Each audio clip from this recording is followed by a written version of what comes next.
Streetz is watching Shade 45. Of course, it's me, the most energetic entertainer. Manny Supreme, one time for DJ Drama, Don Cannon, TC, Iceberg, Sarah Vivon. This is another edition of Who to Watch for multi-talented, amazing, electric host. When he's in the club, I see him hitting the cha-cha slide and moonwalking at the same time. He's putting on newer artists each and every day. He's really a legend, and I'm giving him his flowers now. He is a living icon into this new age of digital media and marketing when it comes to radio and it all.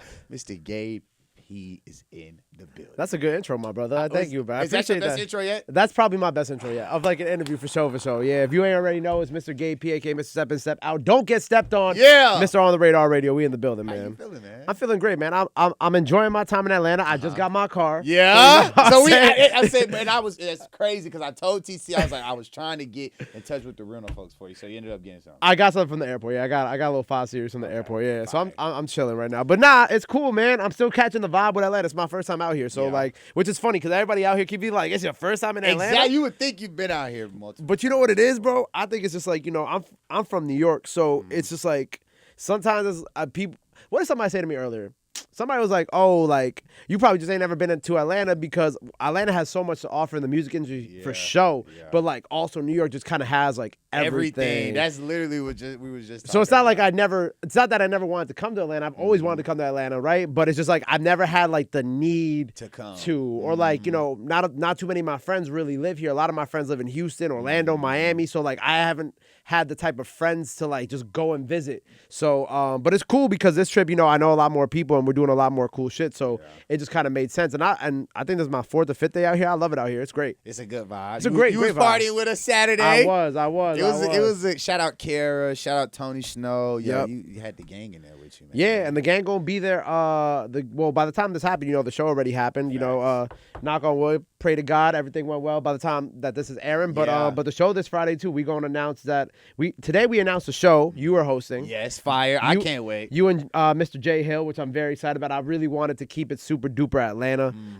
When it came to hosts and kind of I think about how like people gave me opportunities coming up early in the game, so I wanted to give those opportunities to other people who I see are doing dope shit. My God, thank you, man. Around the country. So that's why I picked both of y'all to host that. But we got tomorrow we're gonna announce that Caribou is opening, Woo the Savage is opening, and then we're adding Tony Snow to the lineup tomorrow too. So Snow, man, it was actually crazy because I got the draft of the Tony Snow flyer like 2 minutes after I posted the main flyer. I was like, well, we're just gonna announce it tomorrow because like I don't want to ruin it for the rest. I don't want to take this down and then repost it. And Chanting already posted it and what it was. But yeah, I'm excited, man. Atlanta's been fun so far. It's up. We shot like 25 plus freestyles already. So it's crazy. You're on tour. I mean, we got to talk about the swag. I mean, at first, before he turned around, I thought it was LL Cool J. He got the Puma bucket with the hoodie. Puma, I mean, Puma with the shoe. I mean, you just Puma it out. You didn't even know that these was Puma shorts. I didn't even know those were Puma. Yeah, they're Puma.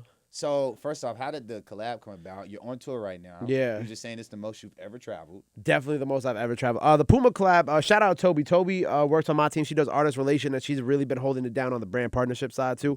We've been talking with Puma for a little bit, and Puma, they were looking for ways to celebrate the 50th year of hip-hop. And, they got the Marathon Continues line with Nip, so they were just trying to find different outlets in hip hop to really connect with the people to celebrate the 50th year. Yeah. And it just so happened that, I forgot exactly how we got connected with them. Toby could tell it better than I can, but we connected with them and they loved our idea of, because this has always been in the plans for me to go do On the Radar in different cities. Like, Charlie Sloth was a big inspiration to me as someone who has traveled to different places to do his freestyle series in those different places. So this was always in the plans. And then once we kind of pitched the idea to Puma was like, oh, this is fire. Yeah. We on board. And the next thing I knew, I had like I had like 30 Puma boxes outside my crib. And I'm like, God damn, this is mad Puma stuff. Like, I didn't pack nothing but Puma on this trip here.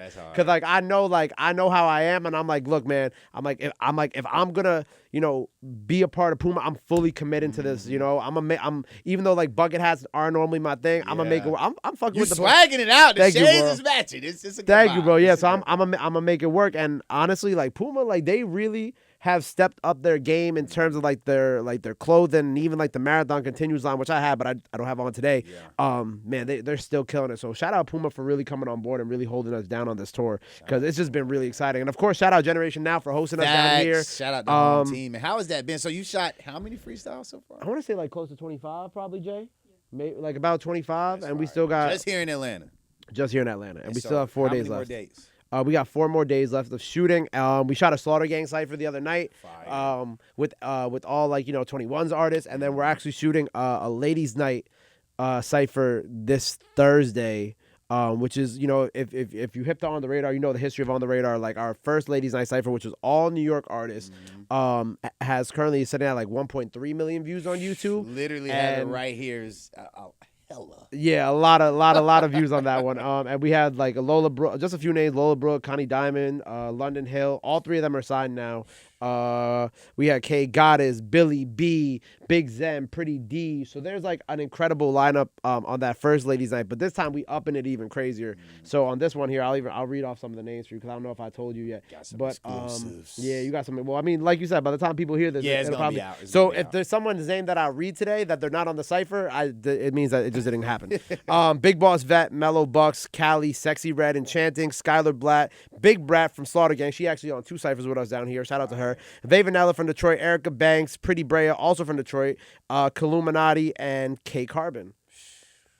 That's a crazy list right there. Yeah, man. And we're doing it in shout out Bel Air for letting us use their studio. They got like a little boxing gym situation in their studio. So all the girls are gonna be in a boxing gym together. So yeah, so it's a little aesthetically pleasing and shit too. Yeah, man, just trying to think of different ways to elevate the game, and I felt like this was the next logical step. The women are killing it right now. Yeah. And we shot a lot of shots for this one. We didn't get every shot that we wanted, but we got the shots that I feel like were meant to be. So I'm not even complaining. I love every single girl in that lineup, and I got good relationships with all of them. So it's just kind of, I don't know, it's just exciting to be able to put together something this big, because I don't, the last time that this has been done was probably us a year and a half ago with these type of names. So I'm excited to put together probably like, I'm going to say it's the biggest female cipher of all time. I'm going to lightly say that. I'm going to say it for you. It definitely is. I mean, that list, you got K Carbon, Sexy Red. Our Gen Now family, Killuminati. You got some folks there who can really spit too. Exactly. So I'm gonna be paying attention to those bars for real, So now the ladies are killing it. Ladies are great. So so that's probably the biggest female cipher of all time. So I'm excited, man. It's just a good time out here. That's hard. When you created On the Radar 2018. Yep. What was that initial start? I know you probably get asked this all the time, but I like to hear it from the horse's mouth. Nah, it's cool. I don't mind telling the story. I love telling the story because I feel like, I always wanted this story to be told at the time, and now I get to tell it like pretty often, so I don't mind it at all. Basically, like, On the Radar started as an idea at the radio station I was working at. Like, I really wanted to just kind of be on the radio and do what I was doing over there.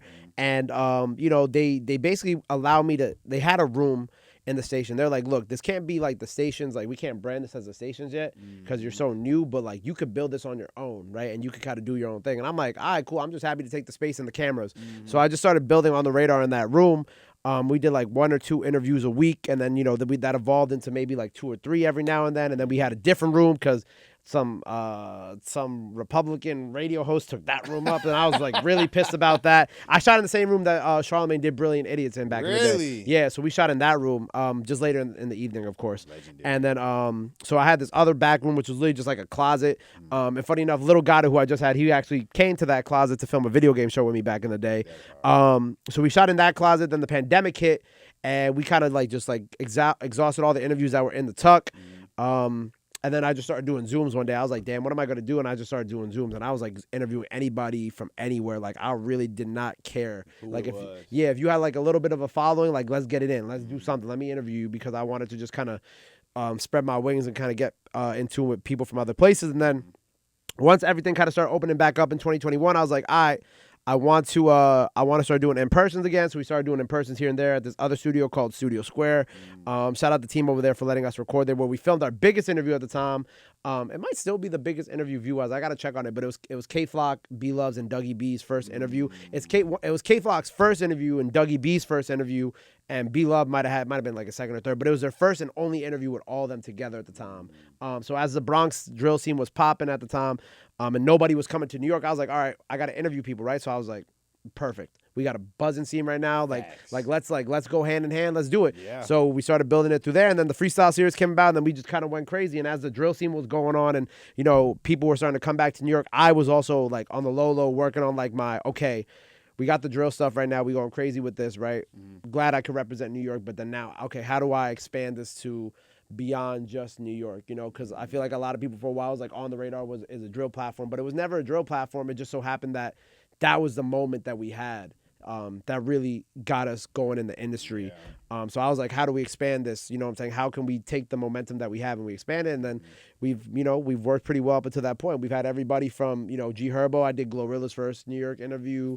I finessed 2 times. La Tyler, NLE Choppa, Sexy Red just came through and burnt that down. That went viral on Twitter. I was like, yo, Shorty's like fire. Yeah, so we've been able to expand pretty well, man. And I told everybody we do a lot of Afro beats, a lot of Spanish music now. So I've told everybody, the essence of On the Radar is hip hop, but we do everything. And I know that's a little long-winded, brief history of On the Radar, but that's like a small version of the 5-year journey so far. And it was just like, I remember my first time seeing it. It was the Ice Spice freestyle. I know you probably hear this all the time. It was on TikTok at the time. I don't remember how many views it had, but it was hella. And then it showed up like as I scrolled on TikTok. I was like, is my TikTok broken? It was like her fan page posted it. Then it was like another freestyle page that had posted it, right? Yeah. So with putting everything out when you guys like, I guess, rebranded On the Radar, was TikTok like one of the main platforms that you guys decided to go with? Absolutely. I mean, I started doing TikToks like if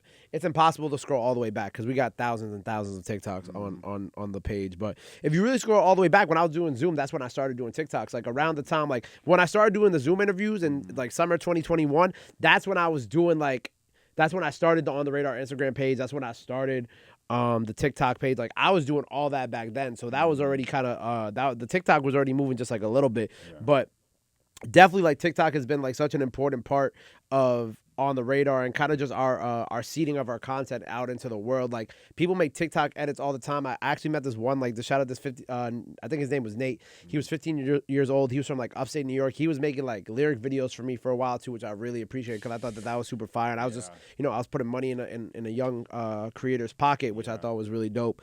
And then just kind of seeing people's reactions to everything has been really fun on TikTok too because people make meme videos obviously, and then like you look at something like the 41 cipher with Kyle Rich, Tata, and Jen Carter, like when that was already big on its own, like it didn't really need anything else to push it. But then in the fall, it just got this massive push on TikTok because the sped up audio, they kept on mixing it with like Uzi songs and Playboy Cardi songs and like Yeet songs. So I would be lying if I said that TikTok didn't play such an important role in like the creation of everything that we've built with On the Radar too. And I look at your page, right? Yeah. It's so organized, and yet I was able to find new stuff like On the Radar Africa, right? Yeah. What was like the inspiration behind first off doing something out of the box like that, and then like I want to break it down to going from how you guys went from just the regular platform, and then of course like the Rolling Louds, and then all of that, like the branding part. I really want to like get down to that. Like, how were y'all able to like restructure it and then make it so it's like even artists in Atlanta will fly up there just to see if they can run into one of y'all just to get an opportunity? Like, I think from a branding perspective, like, well, you mentioned On the Radar Africa, so that playlist was originally called On the Radar Afrobeats because mostly it was intended for Afrobeat artists, but like it's kind of like labeling like a playlist like drill rap or SoundCloud rap. There's so many other lanes of hip hop that you can't really just limit it to one thing.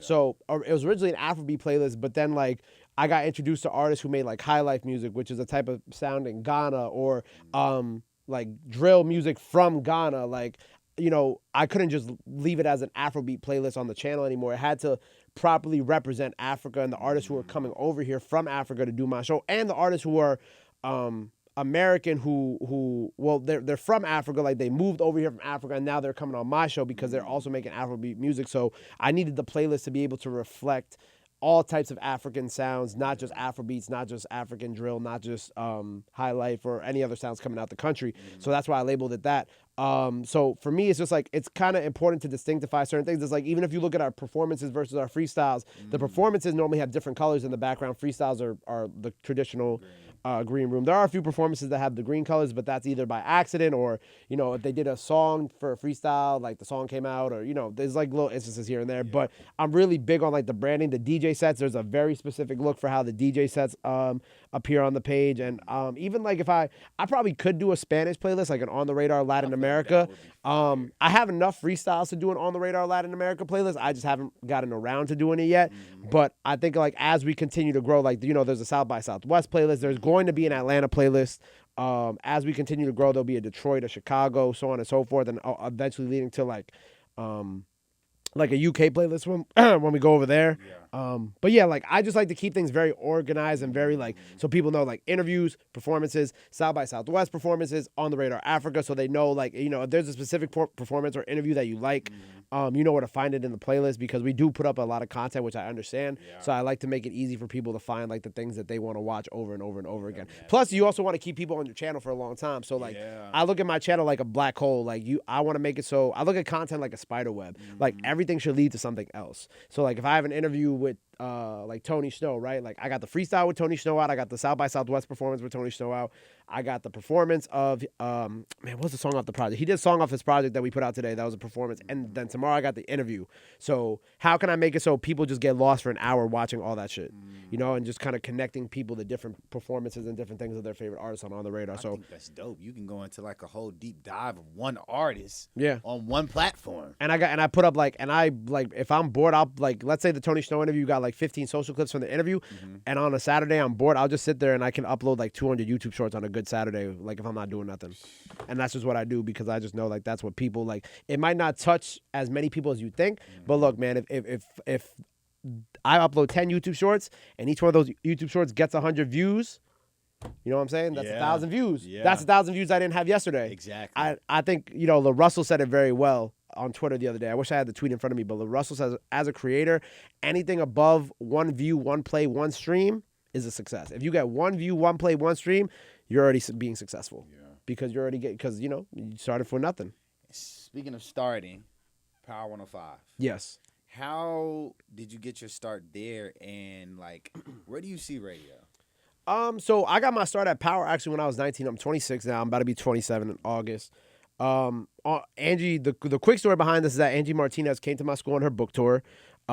Which if you haven't read her book, please go read her book. It is incredible. It's a must read if you're want to be in radio, journalist, or in hip hop in general. Yeah. Great read. I highly recommend you check it out. And she came on the book tour back in I forgot what year, 2016, I think. And I was doing radio at the time. And I had been doing a ton of interviews at the station. Like I was known for that. Yeah. So they were like, "Oh, Gabe, like, do you want to interview Angie, right?" Because like the other person that they would normally have interview wasn't in town. Shout out my brother Ramel, who ended up coming in intern and down the line. He works at Republic now. But so they asked me, they're like, "Okay, Gabe, do you want to do this interview?" I'm like, "Bro, I'm from New York. Like, what the fuck? Like, of course I want to interview Angie. Yeah. Like that's like that's my goat." So, and she's Puerto Rican, so it's like it's a different. It just makes sense. Yeah, it's just a different level for me. So we did the interview, and they also were like, "Oh, you need someone to interview with you." So I called up Nyla, who is also on the radio and also has found like so much success. Me and her have a radio show that we do too, and Rotation Roundtable. But I called her. We did the interview together, and then like from that moment, Angie just kind of like picked us up, took us to the radio station with her, and that's after we had been denied that internship many times. So me and Nyla's a year older than me, so I was 19, she was 20. We both started there in the spring, I believe, of 2016, if I'm not mistaken, because that kind of lines up with the timeline. Yeah.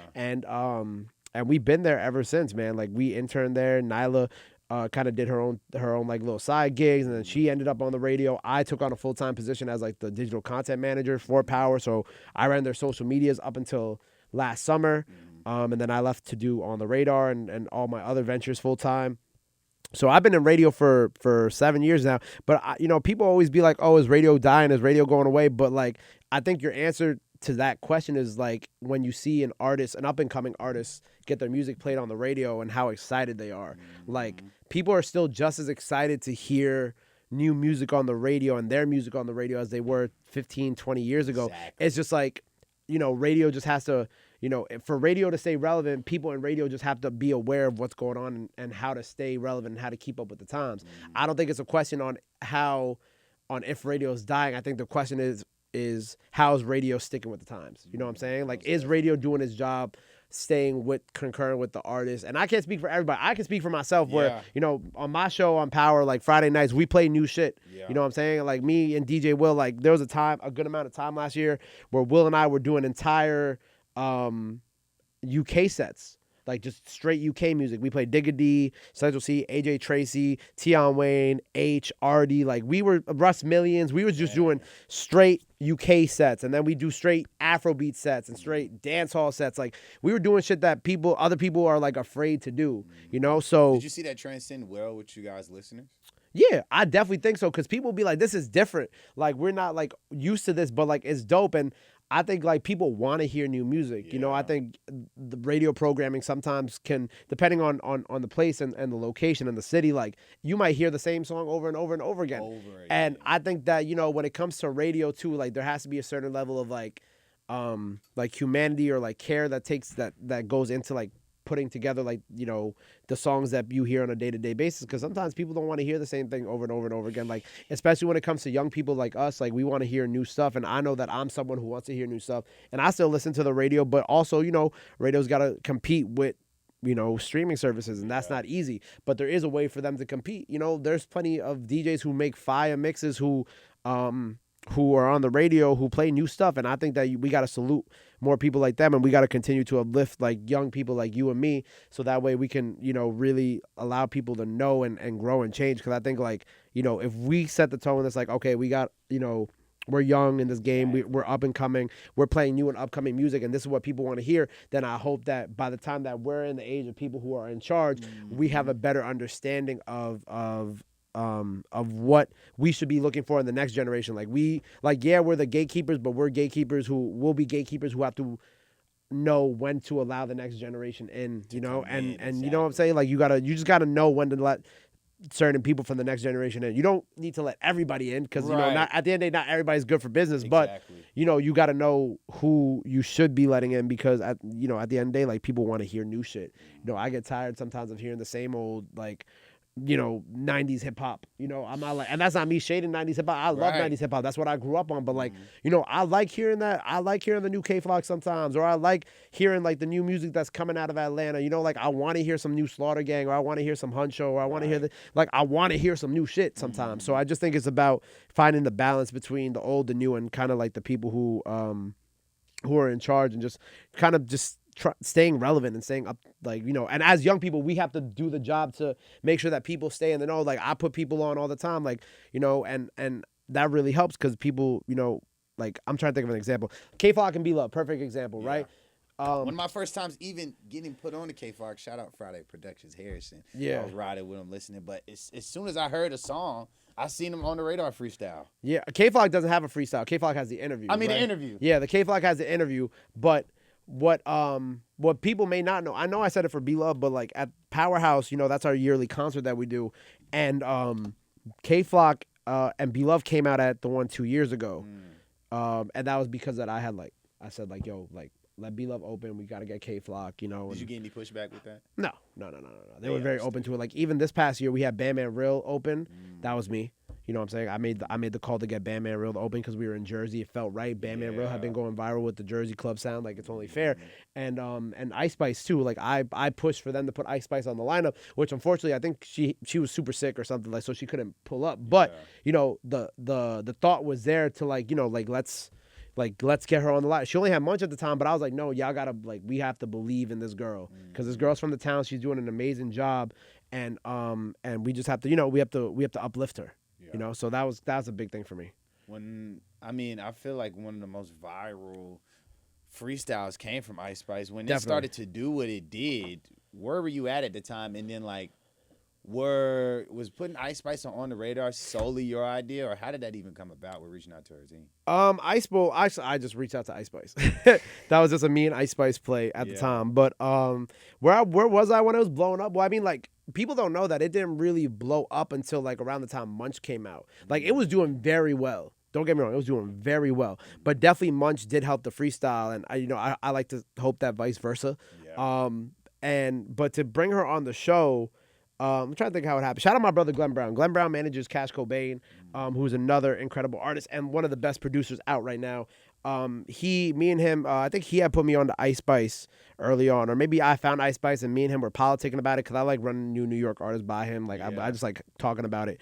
And me and him were talking, and Glenn was like, "Yo, bro, she's the one." I'm like, "I see it. Like, I think this is possible, and I think she might do something with this." And I just made the call. I just hit her, and like me and her had a relationship since then. It was really just like me and her set up a date. It was her and Riot that came through. Fire. Knocked out the freestyle, knocked out the interview. That was really it. Like it really, people think I think sometimes like people think there's some grand story behind all this, but it really was just like, I just hit her. I'm like, look, I'm a fan. I think you're doing amazing things. Yeah. And I think that, we could really go crazy with this together. And God bless her. And I'm so happy to see her succeed. I'm just so happy to see someone from the town succeed. That she's reached this point right now. So that's just fine. That's just dope. That's just dope to me. She's going insane. Shout out to Riot too. I feel like shout out to Riot, man. Sound up there in New York is like it's stemmy and it's becoming so strong. I'm running down 85 here in Atlanta and I'm hearing New York drill. I'm like, what happened to Outkast? What happened to Jeezy? What happened to Gucci? Right? Nah, Riot's one of the ones. Like, yeah, the ever evolving scene of music, right? And being in a position to just help push out what's new. One of the things that when I was on my On the Radar deep dive, the producer series that you did. Right? Oh yeah, a long time ago. Wow, you saw that. Yeah. What was the thought process behind that? Because I feel like that was just a key thing. Because I feel like so many people go after the artists or interviewing people from labels. Like, what about the people who's actually making the beats, right? Yeah. What was your thought process behind doing that? That was like, I don't know. I just wanted to do something different. Like I pulled up, if you look at like a lot of those, aside from the Zoom interviews, a lot of those, I was just at their studio, bro. I was just like, I wanted to just pull up to their studio, interview them in their environment, kind of catch certain moments that I might have not been able to catch before. And I had a lot of fun with that. Like, I think one of my favorite ones I did was with Arsonists of Heatmakers, who actually, because of that interview, I actually got to meet Fred the Godson that day. Rest in peace, Fred the Godson. Super dope artist, you know what I'm saying? If you're not from New York, Fred's really a legend out there. But I got to meet Arsonists, and I got to even like watch him cook, cut up a sample. Like that was one of my favorite days of On the Radar recording ever. And then I also interviewed a bunch of other dope people shout out my boy Matt Cody. He worked with SZA. My guy Jams, who worked with like Baby and Boogie and the Baby and a few other people. So like it was just me kind of like trying to spread out, like how we talked about the branding and trying to do other shit. That was like kind of me beginning to do that with On the Radar, because I was like, oh, like I want to create different spaces for different people on the show. And like, I'm gonna get back into doing my producer bag. Like I'll be doing producer still, just not as much. It was a great series, man. Yeah. You really got a chance to like dive into it and introduce me to people I didn't even know made the beats for these songs that I have downloaded. Yeah, right? we have like other interviews. This year we dropped, I did ATL Jacob. He also did a freestyle, which was super dope. And over ATL Jacob freestyle over ATL Jacob beat. He killed that shit. That beat is insane too. Shout out Jacob. We did Turn Me Up YC.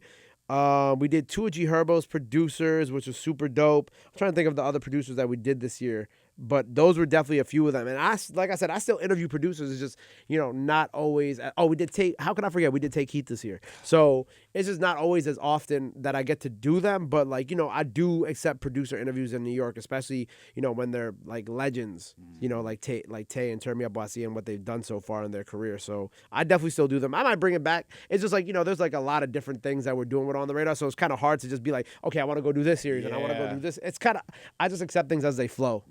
Like if it happens again and we start doing them again, and then we do it. Yeah, then we do it. But if we don't, it's like, they're still gonna come to the studio and I'll still get to interview some of the dopest producers in the game. So I'm not really like, I'm not too pressed about that. First off, congratulations on your new show with Amp. Oh, thank you, bro. Appreciate that. See you post a billboard, right? Yes, Times Square. They made a billboard when I'm not in New York. I don't know who I have to talk. No, shout out my Amp team. I'm sad that I couldn't be there for the billboard, but Nyla caught it, So as long as one of us got it, that's all that matters. Yeah. I mean, first off, how did that come about? I see you're an Amazon Music host. Like, yeah, man. How did your relationships with them come about? I'm trying to think. I'm not sure how much I can say about this, so I'm not trying to get myself in trouble. But like, I basically just got the call one day to like come audition for a show. And then I auditioned for the show. And then like, it was a very last minute thing. Shout out to my team over at Amazon who like thought of me last minute, because apparently my name was just ringing around the rooms, and they were like, they took a shot at me that was like literally like last minute. Yeah. Like I'm even shocked that I have this position now. Like, but it's really a blessing. I think that, right place, right time for everything. And that's, we got the Rotation Roundtable show. which is, obviously what was what we kind of auditioned for and what I got called up initially. And then they were just like, oh, we also have this AMP show that we want to do with y'all. And, me with my radio background, and I love internet radio, and plus the AMP show does give me a little more freedom to play what we want to play. That I was like, hell yeah, like I would love to do something like this. I kind of kick it off every week with what I've been listening to over the weekend. So I was playing, like last week, I was playing a lot of like the T Grizzly and Skilla Baby project, the new Shorty album, Tony's album, Stoneboy. If you don't know who Stoneboy is, one of my favorite Afrobeat artists in the world. He had a new project out. So I just kind of started off by playing a lot of the new shit that I get to mess with. And so same with Nyla. Nyla gets to play a lot of the new music that she's been listening to. Yeah. So the AMP show is super dope, man. And it's cool to say that I'm on the same platform as Nicki Minaj. I ain't gonna lie. Right. In a strong platform. Right. And Nicki gave me my first big cosign. So I think everything comes full circle. I was just about to ask you, like, with everything that you've been able to accomplish, what do you feel like has been your biggest cosign? Drake to date. Yeah, Drake for sure. Where were you at when you had like Kurt, or just like was like, oh damn, Drizzy's rocking with me? It was like Ice Spice had posted, like it was after Munch came out. Ice Spice had posted like I forgot what the exact post was, but it was like a slide, and like I slipped to the second slide, and like I just kind of looked at it passively and just kind of went about my day, and then like I looked at it again. I'm like, oh shit, he said I really like Munch and you're on the radar freestyle. I'm gonna play it on my OVO show. Which shout out my OVO sound family, man. They always be holding it down. They always be playing the on the radar freestyle. So shout out Go Home Roger, Oliver, shout out G-Span, everybody over there. They always hold me down. But yeah, so they had I had seen it, and I was just like, I didn't really believe it at first, because I'm not gonna be here like, oh, Drake never reached out to me. It was strictly to Ice Spice. But he did type out on the radar freestyle. So to me, like, that was just an incredible moment, and I was just so grateful for that, because that really set the tone for a lot of even the stuff that we do now, and they always say, like, you never know who's watching, right? And more people are watching than you really even realize, and that's just a fact, bro. Like, someone like Drake definitely sees everything, and someone, like, I think that we think that, oh, just because they're on a certain level, they're out of touch. Nah, they see what's going on. Just like us. They're scrolling on TikTok, they're scrolling on the gram just like us. They see what's going on. So I'm really grateful for, like, and I said this, I think, in another interview I did this week, like, I got a cosign in 4 years from Nicki, Drake, and Wayne, and, like, you know what I'm saying? I can't lose after that. So you're really Young Money. You're Young Money Gabe. Really. That's what they said. that's what Manny at Off the Porch said. He's like, bro, you Young Money Gabe at this point. Honestly, I said it at Off the Porch. Young Money. Call me. Yeah, I never got my Young Money hoodie as a kid. So if y'all got an extra Young Money hoodie from like 10 years ago laying around, that's in a medium or a large, send it to me. I'll wear it now. We gotta get them your post office. Yeah, but I'm really just appreciative of everything that, the three of them, even though it's like, it's just a click of a button for them. Like, it really meant a lot that all three of them had like reposted some of my content, or just showing somebody love who's been on my show. Like that's probably the best feeling in the world for me. I ain't gonna lie. Yeah, shout out Drizzy P, man. The Drizzy P. Drizzy P. That's oh my man, dog. And I seen that. I was like, okay, yeah. Yeah, Drizzy nice with it, bro. I ain't gonna lie. Drizzy, that was the one that Wayne posted, so that was really dope too, man. Shout out Drizzy. Drizzy one of them, man. I ain't gonna lie. He's killing the game. I seen him on tour with Wayne, and he's been definitely doing his thing. That's a fact. First off, man, I gotta give you your flowers again. Like I told you when I first met you, you are definitely one of the newer staples with a young face who are showing these like older heads. I hate to say it like that. Just like, okay. There's a new space for creatives, and being able to put so many artists on and just have a platform where people are trying to die to get on. I salute you, bro. And thank you, brother. From the organization to the consistency, right? It's like it's a current schedule. I'm subscribed, so I see when the premiere comes up. Right? It's just like it's a consistent thing that I always see, and it's very inspiring being a entrepreneur and journalism student myself, of just seeing somebody else facts. In a big market just doing it and doing his thing. So that leads me to my final question: where do you see On the Radar this time next year? Man, that's like a crazy question. Like, I hope by this time next year, definitely we're overseas. Again, like I say, Charlie Slaughter helped me, inspired me in a lot of ways, and I think he beat me to the Germany punch. But not all jokes aside, like I'm joking, but that was really inspirational. Like I had since I started like trying to be the bridge between America and the UK, at least here in America. There's a ton of great platforms in the UK that really show love to American artists. I always wanted to make that gap between here and everywhere else in the world, right? So I think by this time next year, like I want to be fully accepted as an international platform for sure. We've had a lot of incredible artists from all over the world. Some of our biggest freestyles are from the UK too, which is crazy. Digga D, AJ Tracy, Unknown T, just to name a few. We actually have you heard of the Spaniard girl BB Tricks? You heard of her yet? I haven't. You haven't. I haven't. I'm about to put you on. Please Shout out BB Tricks. Hopefully by the time y'all see this, BB Tricks came on the show. She's supposed to be in New York by the end of this month. We've had people from Belgium on the show. Obviously, a ton of different places in Latin America. So for me, by this time next year, I want to be able to have said that we're either planning or we've gone to different countries on the other side of the world to do On the Radar, or in South America, or not in South America, but also in like the Caribbean. Like I want to go to PR, DR, do On the Radar out there, and I just want to continue growing the brand. Like not past hip hop. Hip hop is the core of On the Radar, but like I just want to grow it to see how big we can make it. Like how far can I really take this show, and how many different genres can I introduce people into the world? It was funny. John and I were in the car the other day, and I don't know if I'm putting him on blast here, but I don't think I really care at the same time. John was like, when I go to Buffalo, I listen to country music on the way up, and it's funny because I was having some ideas about country music in my car the other day. I was like, how can I like kind of maybe try to start incorporating country and rock live performances into On the Radar. So like that's also some things that have been on the back of my mind. Like we got the DJ sets. The DJ sets for me, that was an idea birthed out of just kind of like my love for electronic and tech and house music. Even though it's not as big of a love for hip hop, it's still a love that I have. So I really wanted to enter that space and just kind of like having an understanding of the European market and what that type of music means to them. Yeah. I'm like, okay, like I know what I need to do. Like I know that this is going to help me even touch more people overseas, even though it's DJs from America. Yeah. So that's a big thing for me. Like you see, like every little thing that I do here is actually me really thinking, beyond New York, beyond Atlanta, beyond these other cities that we're going to, because I really want to, one, spread our music everywhere else into the world, but also spread everybody else's music here in America. Because at the end of the day, we all just one people, and I really want to be able to showcase as much different musical talent that I can. I think that's just kind of cool to like have a platform that you could be like, all right, cool. Like you could see G Herbo on there one day, but you could see like a country artist like Morgan Wallen on there the other day. But then also tomorrow, Skrillex might be doing like a DJ set on the show, like or Alpha is doing a freestyle, or I got a Mr. Vegas freestyle. Like that's crazy. On my mama, I got a freestyle from Mr. Vegas that's not out yet. That's crazy. That's not out. Yeah, you would see. You don't even expect. You don't even expect that. But that's what I was saying. It's just like having one platform where if I'm only a Tony Snow fan or I'm only a Cali fan, I can just deep dive in on this. Yeah. But then to also have it where it's like, okay, well, I only like hip hop. Well, somebody who only likes country or somebody who only likes rock, like being able to do something like that, and then like what you said of just thinking outside of the box and like looking across the waters and just seeing all of what their music scene is doing. Yeah. If I had a hat, I would take it off. Thank you, brother. Yeah, I always tell people, there be little artists, I don't want to say little, there be up and coming artists that DM me all the time, right? And New York, wherever, they're like, yo, bro, I'm the hottest on my block. Right? And I tell them, like, why do you want to be the hottest on your block, bro? There's a whole world out there for you to conquer. Like, be the hottest in the world, right? And that's like me being from New York and being like, yo, I want to be the hottest in New York, right? That's cool. Like, being the hottest in New York is fire. Like, I ain't knocking that. And I'm not out here being like, no, I don't do the King of New York shit. I don't give a fuck about that, right?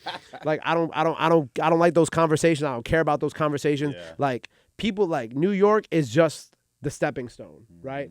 The world is really my playground, and that's really what I care about. Like, I really want to make the biggest music platform in the world for artists to come on and come rock out and come do their thing, and, like, that's really where my head is at. So, like, when I tell those kids, I'm like, look, bro, it's cute that you the hottest on the block, but you want to be the hottest artist in the world, man. And, like, and being the hottest artist on the block ain't going to get you no money the way that you think is going to get you money, right? And I'm not even, like, someone who cares about materialistic things all that much like that. But, like, I want to be well off. I want to make sure my great-grandkids is good, because that's why my grandparents came to this country. They came to this country because they wanted to create something different. And I want to continue that legacy, build upon it, and create the best music platform in the world that really showcases everybody, every genre, and just kind of continues to like break new ground, break new artists, and also welcome the artists who have been around onto the platform. Like I got some stuff with Joel Santana coming out.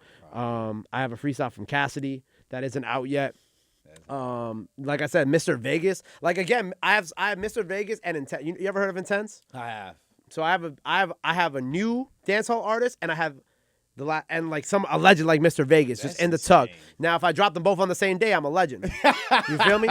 So you had to do that. Yeah, I might drop them both on the same day just for the culture. Yeah. So I really just want to bring together everybody into one place and just kind of like create the space for artists, and like I said, build. Like, I want people, I actually said this in the car the other day. People will be like, "Oh, you're the new 106 in Park. Oh, you're the new Rap City TV." Shout out 106 in Park. Everybody who's ever involved in that. Shout out Big Tigger and all the ghosts that came before me. Man. I look up to y'all. I appreciate y'all, and I love everything that and I appreciate all your contributions to the culture and all your contributions that allow me to be here today and to do what I do and do what I love.